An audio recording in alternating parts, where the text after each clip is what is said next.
Hi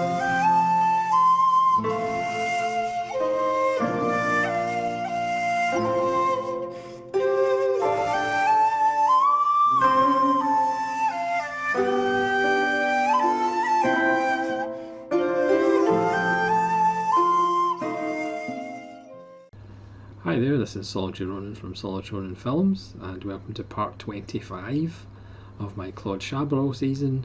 And today we're talking about the 1999 film The Colour of Lies, or Au Coeur de Mensonge. This stars Sandrine Bonnaire and Jacques Gamblin, as well as Antoine Decaune. It's 108 minutes. And it's a good old-fashioned murder mystery mixed in with a kind of critique of the artistic process, the creative process, celebrity, fame, how the people that we live with might not know who we are really. This is available in the Claude Chabrol Volume 2 by Artificial Eye. I've already done videos on masks and A Story of Women. This opens with an art teacher, played by Gamblin, who is drawing a portrait of a little girl. She leaves after the lesson, and before the credits have finished rolling, the opening titles, she is found dead. She has been raped and strangled, and the police pretty much view him as the prime suspect.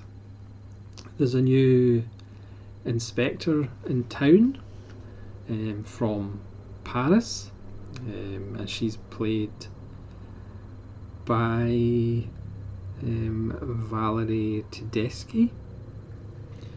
She looks a lot like Gillian Anderson. So she's kind of getting used to the town and its characters, and she's aided by a senior police officer who's a year away from retirement. Just 1 year away from retirement.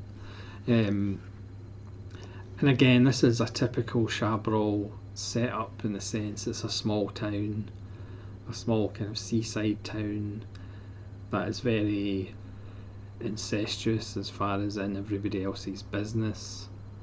You have this older couple who I think run a antique shop with their identical bags they've got, and they're into everybody else's business and they know everything about everybody. You have this kind of shady jack of all trades character. There's a spate of local art going missing and eventually being sold outside the country. There's lots of little nuggets about people being in each other's business. And then we have the character played by Antoine Decaune, who for British viewers it might be a little bit startling to actually see him acting, because he's more famous probably for being in the Channel 4 programme Eurotrash in the 80s with Jean-Paul Gaultier, which kind of focused on the more strange and sexual European goings on. But in this he plays a journalist, author, TV celebrity, chat show host who comes down to the area every now and again to get a break from it all. And he takes a shine to Sandrine Bonnaire's character, and obviously that kind of evokes some jealousy in her artist husband. They were married after he unfortunately was a victim of a bombing which gave him permanent leg damage, so he limps about. As what usually happens in these cases, because he's the one that's under suspicion, he starts losing clientele. People stop sending his children for art lessons, that puts pressure on the couple financially.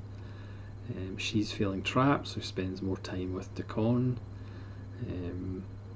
which leads to more jealousy. Again, it's a fairly familiar theme with Chabrol. I'm not going to go into spoilers. Another death happens, which casts more suspicion onto certain characters, and then you feel the pressure building, the net closing, and then when we find out who actually killed the little girl,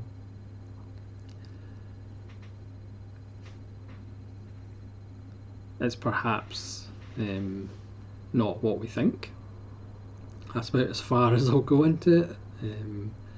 So again, you could be cynical and say, well, it's nothing that you wouldn't see on TV, and because of Chabrol's kind of flat direction, Chabrol has never been a flashy director. Maybe that's why he's underrated. He doesn't do these sweeping camera moves. He doesn't say, look at me, I'm the director, I'm obviously a director.